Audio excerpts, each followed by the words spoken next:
Hey everybody, welcome back to video 5, cells and tissues as well as epithelial tissue. Hopefully those first 4 videos from Unit 1 went well for you, but we have a lot we need to talk about today, so we're just going to dive right in.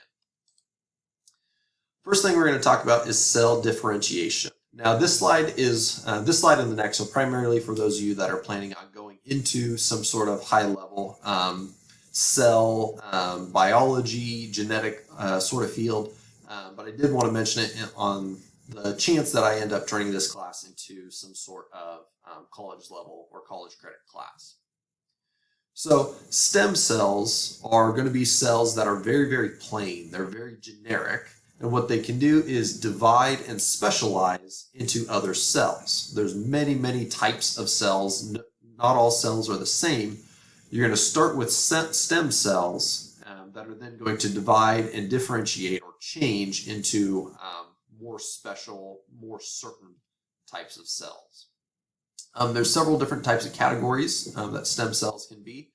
The first is called totipotent. So these are the very, very first cells of an embryo. Think when you start at conception as a single cell, that single cell needs to be able to differentiate into the rest of all the cells in your body. So we call that totipotent. Next is pluripotent. These are the next stage after totipotent cells, or totipotent cells, however you pronounce it. They are going to be cells, they can pretty much differentiate into anything, but they aren't quite as good as supporting development as totipotent cells. So just kind of one stage removed, and a little bit less that they can differentiate into, really. Multipotent cells are the next stage. They can lead to anything within a lineage. Basically, if you think of your red blood cells, there's several different types, or really your blood cells in general, they can differentiate into many different.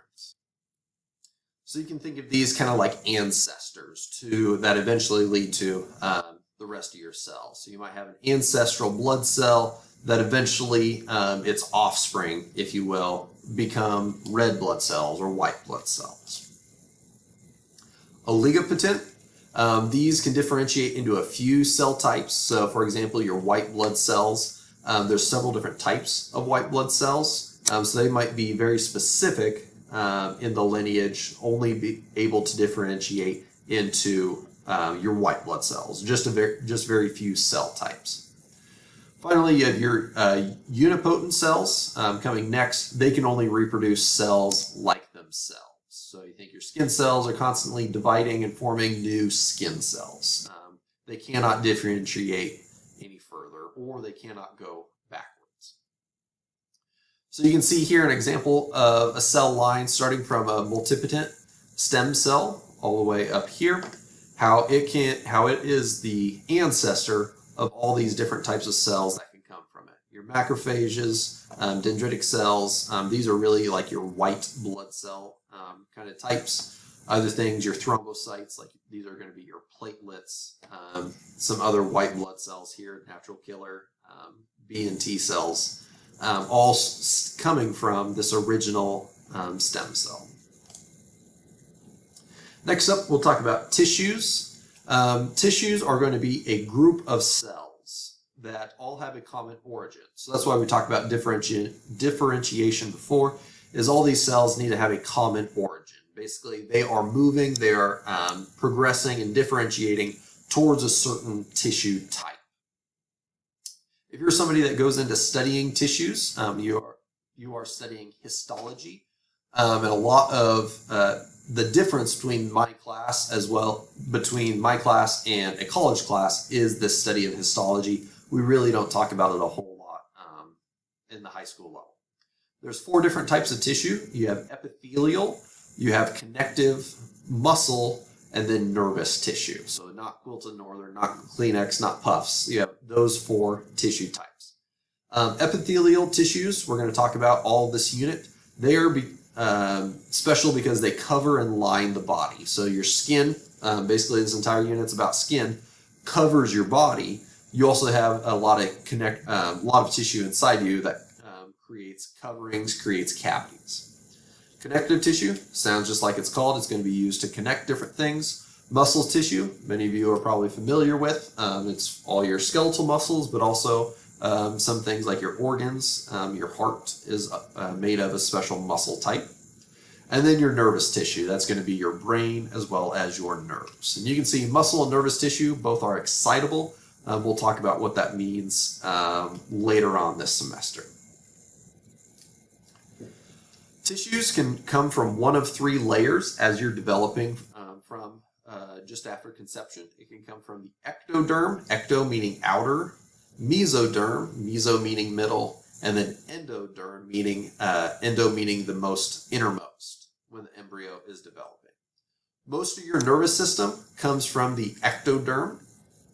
A lot of your muscles, bones, and blood come from the mesoderm, and then most of your digestive and respiratory organs come from the endoderm. So outside of the nervous system, you can kind of think of what your layers might be if you divided yourself into three layers, digestive and respiratory organs being at the very middle, bones, muscles, and everything coming next. The nervous system gets a little bit fancier with its development. But you can see here where it's coming from. Your nervous system actually is very closely related to your skin, which includes the epidermis. We'll get to that this unit. But you can see some of the places where these organs develop from. Now getting into epithelial tissue. This is what this unit is all about. Another term we have for epithelial tissue is just calling it your epithelium. A reminder that it does line and cover the body. There are 6 types. I'll pull up a graphic here in a second.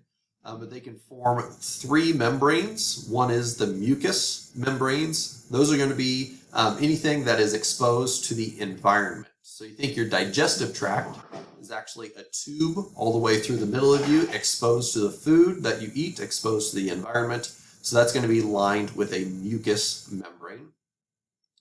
You can have serous membranes, and those are what are going to line your body cavities. So you have like your thoracic cavity, you have your abdominal cavity, your pelvic cavity are all going to be kind of sectioned off by that serous cavity or that serous membrane. And then you have your cutaneous membrane, which is going to be your skin. We call your skin a cutaneous membrane protecting your body on the outside. Here you can see all the different types of epithelium, and I think it's actually our next slide here. Yep. So you can see everything on the top row here is all simple epithelia. And one thing you might notice is in common between all of the simple epithelia is that they are 1 cell thick. So no matter what the size of that cell is, as long as it is 1 cell thick, we call it simple epithelia. And in contrast with the stratified, which means there are many layers. So you can see there's 2 layers here, so it's stratified. These here, there's 3 layers, and then over here there are many layers. So if there are many layers, it is stratified. Squamous epithelia, they're named because they look like they are squashed. So that's how I remember those. Squamous and squashed kind of sound very similar. These cells are going to be very flat and squashed down. You can't really tell at the beginning of stratified squamous, but especially when they get towards the end of their life cycle, you can tell they are very flat. Cuboidal sounds just like they are named. They are cube in shape, or at least close to being cubes. I know that these here, you got some hexagons and pentagons, but they are fairly cube in shape. And then your columnar, these are going to be shaped like columns, really, really tall cells. And then there are many different places that you can find each of these tissue types. There are a few others as well that we'll talk about. So your simple squamous, remember simple meaning 1 layer, squamous meaning flat. We can see here the lining of the peritoneal cavity, which is your abdominal cavity. So you can see some of your guts that are located in here. They are very flat. They are a single layer thick. Here's an actual look at what those might look like under a microscope. Simple cuboidal, simple meaning 1 layer thick, cuboidal being cube shape. We find these within your kidneys, which are really nice. It's nice that they're 1 layer thick because things can move in and out of them pretty easily. Think of your kidney, you're going to be cleaning pulling a lot of stuff out of your blood. So you need things to be able to move back and forth really easily. but that cube shape is also fairly strong. Your kidneys are a fairly tough organ. So simple columnar epithelium, again, simple one layer, columnar being column shaped, very, very tall. And you can see these here, specific to your intestines, have these little hairs here, and these hairs are called microvilli. Basically, those microvilli in your intestine are doing a couple of different jobs. There's a lot of surface area because of these microvilli that's going to increase the basically area that you can digest nutrients. You can think if this was completely flat, it'd be very tough for sugar and things like that to get moved into these cells. But now with this microvilli, there's a lot of area that can get caught here. Those sugar molecules or whatever can get pulled in very, very easily. Stratified squamous, we'll talk about your skin is one type of stratified squamous cells. Here they look at the surface of your tongue. What happens here, these cells, as they flatten out, they tend to not be near as alive, especially on your skin. The cells at the top, the flat cells, are not alive at all. And so if you can think about with your tongue, if you've ever burnt your tongue before, it does not take very long for your tongue to heal. And that's because these cells on top are frequently getting sloughed off. They're getting pushed off and removed. And so you don't have those burnt cells anymore. You have new ones underneath moving up to take their place, kind of like a shark replacing its teeth every time. These cells, they become flatter. There's many, many layers, and they usually are being removed at a pretty high rate. Pseudo-stratified ciliated columnar epithelium. It's a mouthful. What the pseudo means fake. Stratified, remember, meaning many layers. So if you look on this picture here, it looks like there's many layers of cells, but if you were to actually look at them, they are all connected to the bottom, what's called the basement membrane here. They're all connected to the bottom. So it looks like a bunch of layers, but it's actually not. It's actually a single layer of ciliated columnar epithelium. Cilia are going to be these hairs here. They're very, very similar to microvilli, except cilia, actually their job is just to create movement, to basically create a current. So in your throat, what they're doing is they're creating a current back up your throat so that any sort of bacteria and debris that gets caught in your throat can get pushed back up, and then you swallow it and it goes to your stomach and you can kill whatever sort of microbe or debris you might have had there. Then you have your transitional epithelium. Transitional, think transition means to change. So we find this in your bladder. Your transitional epithelium, when your bladder is empty, they're very tall. And you can see your bladder is very, very small here.